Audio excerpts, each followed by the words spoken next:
Аялынын кайым айтышканынан көп сүйлөөсүнөн тажаган бир адам Халева Умарга даттанганы келет. Бирок Умардын эшигинин алдына келгенде үйдөн аялдын урушкан үнү чыгып жатканын угуп токтоп калат. Эшикти такылдатсамбы же кайра кете берсемби деп ыңгайсызданып бир аз убакыт күтүп турат. Акыры аялдын тынымсыз сүйлөп, Халеванын унчукпай отурганын байкаган киши үйгө кирүүдөн баш тартып, артка кайтууну чечет. Мына ушул маалда үйдүн эшиги ачылат. Үйдөн баш баккан Умар: "Эмне жумуш менен келдиң эле? Эмнеге унчукпай кайтып баратасың?" деп сурайт ал.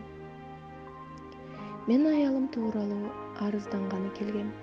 Карасам, не бир адамдын чөгөлөткөн Умар деле аялынын маңдайында унчук албай, анын бардык сөзүн сабырдуулук менен угуп жатат. Анан ага кантип арызданмак элем деп кайтып бара жаткам дейт.